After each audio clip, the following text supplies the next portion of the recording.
Halo guys, di sini Mimin akan melanjutkan spoiler Battle Through the Heavens di mana di spoiler sebelumnya Xiaoyan memurnikan pil tingkat 7 yakni pil tulang darah jiwa surgawi untuk si buah hati. Setelah selesai menyempurnakan pil, Xiaoyan pun memutuskan untuk segera melakukan perjalanan ke dataran tengah bersama dokter peri kecil Xian dan juga Xinlan. Perjalanan Xiaoyan ke dataran tengah berlanjut. Di tengah-tengah perjalanannya dokter peri kecil bertanya apakah kita benar-benar harus mengajak Xian. Mendengar hal itu Xiaoyan segera menjawab ketua Suqian memintaku untuk membawa Xian ke dataran tengah. Mungkin beberapa rahasia yang berhubungan dengan tubuh aslinya dapat terungkap di sana. Tanpa disadari ternyata Xian mendengar perkataan mereka dan segera berkata saat ini aku telah berada di kelas Do Huang. Dengan begitu aku tak akan menjadi beban untuk kalian berdua. Menyadari Xian yang bete Xiaoyan pun segera mengusap kepala Xian dengan lembut sambil tersenyum kemudian berbalik ke arah Xinlan. Xiaoyan segera meminta Xinlan untuk menunjukkan rute menuju ke dataran tengah. Mendengar hal itu Xinlan pun segera berkata jika ingin mencapai ke dataran tengah maka kita harus mencapai satu kota yang disebut kota Horizon. Setelah sampai di sana maka kita akan menggunakan lubang cacing untuk menuju ke dataran tengah. Mendengar satu kata yang aneh Xiaoyan pun segera bertanya apa yang dimaksud dengan lubang cacing. Xinlan tanpa sadar menutup mulutnya dan tertawa ketika melihat Xiaoyan yang kebingungan lalu menjelaskan bahwa lubang cacing adalah hal aneh yang berada di dataran tengah. Hal tersebut dibuat oleh elit Douzun menggunakan kekuatan spasial untuk menghubungkan dua lokasi yang berbeda. Jarak dari wilayah sudut hitam ke dataran tengah akan memakan waktu setidaknya setengah tahun bagi seorang elit Douzun untuk menempuhnya. Namun jika seseorang menggunakan lubang cacing maka hanya membutuhkan waktu sekitar 1 bulan. Meskipun begitu pembuatan lubang cacing ini dapat dikatakan cukup sulit terlebih harus sering diperbaiki. Selain itu kekuatan orang yang memperbaikinya harus setidaknya di kelas Douzong dan hal itulah yang membuat lubang cacing jarang berada di wilayah manapun selain seperti di dataran tengah. Xiaoyan sekali lagi tercengang menyadari lubang cacing yang membutuhkan seorang elit di tingkat Shouzun untuk menjadi tukang reparasi. Xiaoyan menggelengkan kepala menyadari bahwa dataran tengah ini benar-benar memiliki barang misterius dan baru pada saat ini tampaknya Xiaoyan mengalami semacam kebingungan seperti orang desa yang baru memasuki kota. Diceritakan bahwa kota Horizon berletak di pegunungan yang disebut Tian Qing dan berjarak puluhan ribu kilometer jauhnya dari wilayah sudut hitam. Kota Horizon menjadi satu-satunya kota yang memiliki lubang cacing di dataran tengah dalam radius ribuan kilometer dan perkembangan kota Horizon ini tidak ada duanya. Dalam perjalanannya Xiaoyan mendapatkan banyak informasi mengenai lubang cacing dan dataran tengah dari Xinlan. Dataran tengah merupakan benua yang ukurannya sangatlah luas dan oleh karena itu sebagian besar kota memiliki lubang cacing di dalamnya. Mereka menggunakan lubang cacing untuk mengurangi waktu yang dibutuhkan orang untuk bepergian. Pembangunan lubang cacing ini sebagian besar adalah ahli puncak atau leluhur yang berasal dari suatu kota. Oleh karena itu jika leluhur yang membangunnya memiliki klan tertentu maka lubang cacing itu juga akan dimiliki oleh satu klan tertentu. Jelas dengan memiliki yang namanya lubang cacing akan menimbulkan kekayaan bagi klan tertentu yang memilikinya. Setelah mendengar penjelasan Xinlan Xiaoyan pun bertanya faksi kuat manakah di dataran tengah yang memiliki lubang cacing tersebut. Xinlan lanjut menjelaskan faksi-faksi di dataran tengah semuanya menjadi beberapa bagian. Aku hanya mengetahui beberapa faksi manusia dan tidak tahu banyak tentang suku binatang ajaib atau ras lain. Di dataran tengah faksi-faksi manusia dapat dibagi menjadi beberapa hal yakni ada satu aula, satu menara, dua sekte, 3 lembah dan 4 pavilion. Menyadari hal itu Xiaoyan segera berkata sepertinya yang dimaksud dengan satu menara ini merujuk kepada Pil Tower. Xinlan segera berkata hal itu memang benar dan ia lanjut menjelaskan yang dimaksud dengan satu aula itu mengacu kepada Hall of Soul. Mendengar nama yang baru saja disebutkan emosi Xiaoyan seketika melonjak dengan aura membunuh yang keluar dari tubuhnya. Xinlan jelas mengetahui permasalahan Xiaoyan dengan Hall of Soul. Setelah itu Xinlan lanjut berkata keberadaan Hall of Soul sangatlah misterius di dataran tengah. Orang-orang biasa akan mengalami kesulitan untuk bertemu dengan anggota dari Hall of Soul. Meskipun sulit untuk ditemukan Hall of Soul masih dapat diberi peringkat yang bersampingan dengan Pil Tower. Hal ini cukup untuk menunjukkan bahwa betapa menakutkannya kekuatan yang tersembunyi dari Hall of Soul. Xinlan lanjut bercerita dengan kekuatan Hall of Soul bahkan Pil Tower tidak ingin melakukan kontak dengannya. Mendengar hal itu Xiaoyan pun terdiam kemudian mengangguk dan menarik nafas dalam menekan niat membunuh di dalam hatinya. Setelah itu Xiaoyan lanjut bertanya bagaimana mengenai 2 sekte 3 lembah dan 4 paviliun. Xinlan pun segera berkata kedua sekte itu terbagi antara sekte langit yang mendalam dan sekte bunga. Kedua sekte ini juga memiliki kekuatan yang sangat besar di dataran tengah dan mereka memiliki banyak para ahli yang ada di dalam sektenya. Meskipun mereka tidak dapat dibandingkan dengan Pil Tower ataupun Hall of Soul, mereka adalah eksistensi yang tidak dapat diremehkan. Sementara itu yang dimaksud dengan 3 lembah terbagi antara lembah sungai es, lembah suara dan lembah api pembakaran. Seketika Xiaoyan terkejut karena menyadari nama yang agak familiar. Faksi yang diketahui Xiaoyan memiliki api surgawi dan teknik rahasia yakni 3 perubahan misterius api langit. Xiaoyan pun berpikir jika memiliki kesempatan maka ia ingin menuju ke lembah api pembakaran untuk mencari 2 perubahan misterius yang tersisa. Jika Xiaoyan berhasil mendapatkan 2 perubahan terakhir maka kekuatannya akan sangat meningkat sekali lagi. Dengan kekuatannya saat ini ia tidak terkalahkan di kelas Do Huang hanya dengan menggunakan perubahan pertama dari 3 perubahan misterius api surgawi. Jika mendapatkan 2 perubahan lainnya kemungkinan ia akan mampu menghadapi seorang elit Dozong secara langsung bahkan tanpa menggunakan Angry Buddha Lotus Flame. Setelah itu Xinlan lanjut menjelaskan yang dimaksud dengan 4 paviliun adalah paviliun bintang jatuh, paviliun 10.000 pedang, paviliun musim semi kuning dan paviliun petir angin.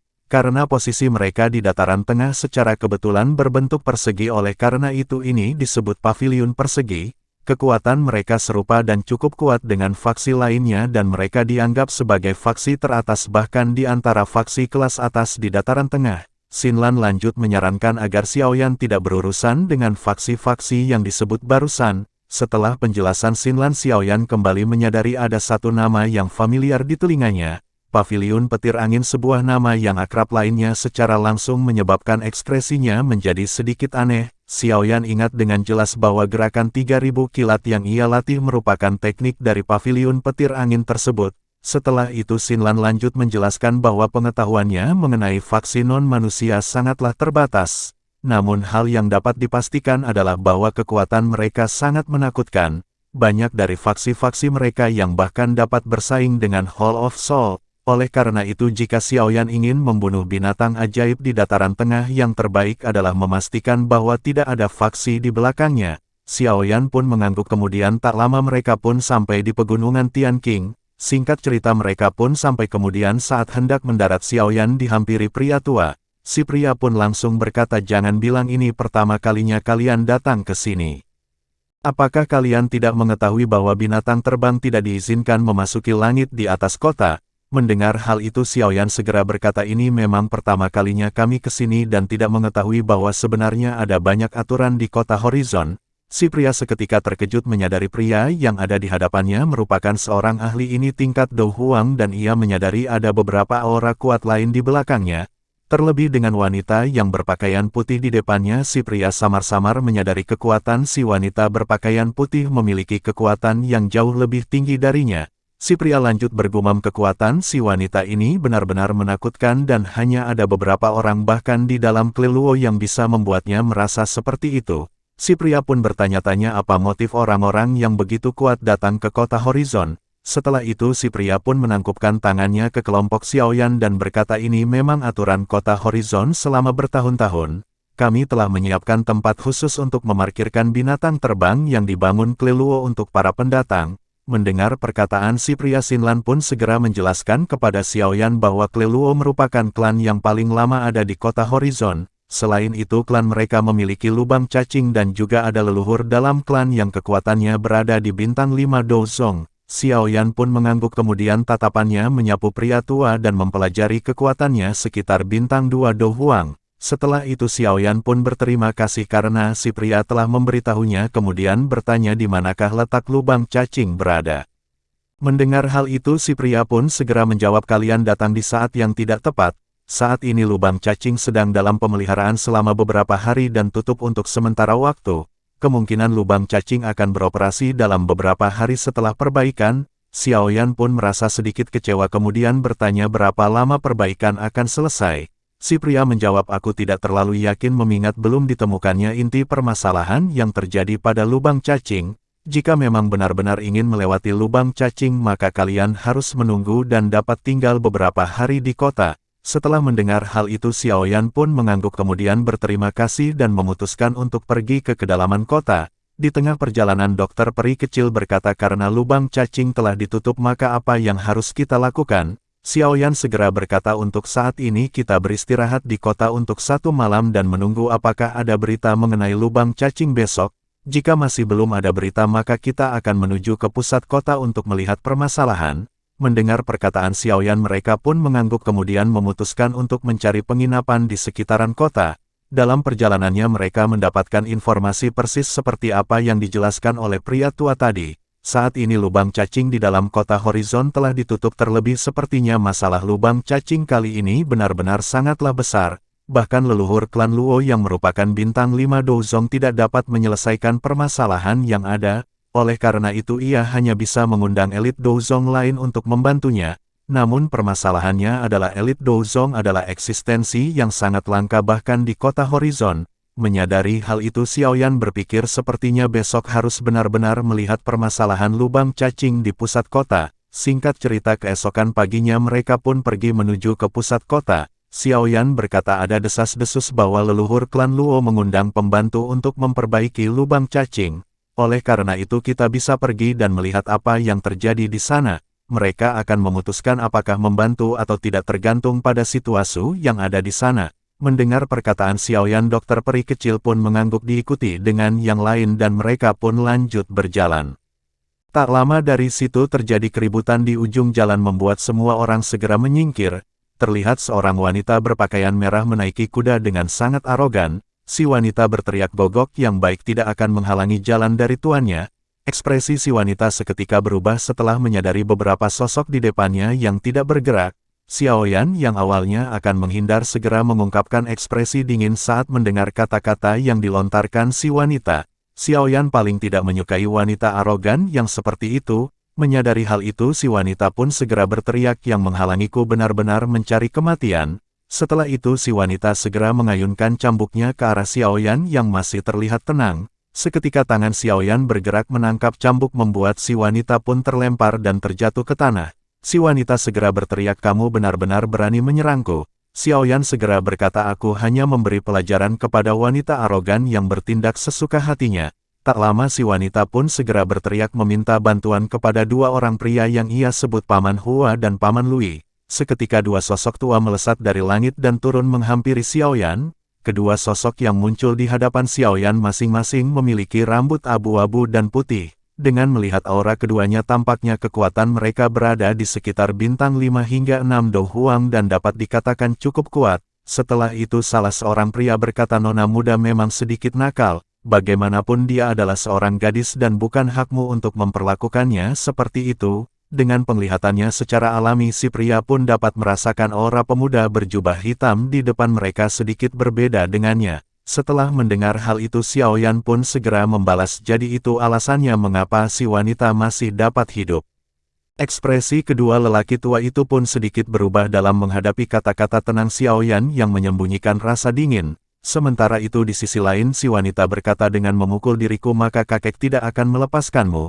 Si wanita pun lanjut meminta si pria berjubah hitam untuk meminta maaf dan berlutut di depan kakinya. Namun tak lama dari perkataannya terjatuh tiba-tiba sosok putih melintas dan menampakkan wajahnya hingga mengakibatkan mulutnya mengeluarkan seutas benang darah. Menyadari hal itu kedua lelaki tua pun tercengang kemudian segera mengeluarkan teriakan marah dan tubuh mereka bergerak ke arah dokter peri kecil. Namun ketika kedua orang tua itu baru saja bergerak suara guntur yang samar-samar muncul dan segera sosok hitam berada tepat di hadapan mereka. Dengan segera kedua pria tua mengeluarkan tinjunya ke arah Xiaoyan, energi liar yang mengejutkan segera meletus menyebabkan ekspresi keduanya pun berubah. Benturan tak dapat dihindarkan membuat mereka berdua akhirnya terpental. Seketika semua orang tercengang melihat kedua lelaki tua dengan reputasi yang sangat kuat di kota Horizon dengan cepat mundur ke belakang. Sementara itu pemuda berjubah hitam tampak seperti batu dan tidak bergerak setelah benturan tersebut. Kedua lelaki tua itu pun tidak berani melakukan pergerakan yang tidak wajar setelah terhalang oleh kekuatan yang ditunjukkan Xiaoyan. Mereka pun berpikir bahwa pemuda di hadapannya mungkin tampak terlihat sangat muda tapi memiliki kekuatan yang sangat kuat. Serangan sebelumnya adalah sesuatu yang hampir tidak bisa ditunjukkan oleh siapapun di dalam klan mereka. Tak lama setelah itu si pria pun berkata, kami adalah anggota dari klan Luo. Wanita yang menyinggungmu sebelumnya adalah nona muda dari klan Luo. Pria tua berambut abu-abu pun segera menghela nafas kemudian menangkupkan tangan dan memohon agar pemuda berjubah hitam melupakan permasalahan yang terjadi saat ini. Mendengar hal itu Xiaoyan agak sedikit terkejut, kemudian di sisi lain si wanita berbaju merah pun segera berteriak. Si wanita mengungkapkan kemarahannya kemudian mengeluarkan piringan giok dan mematahkannya di hadapan semua orang. Si wanita segera berkata, karena kalian berani menyerangku maka kakekku tidak akan membiarkan kalian pergi.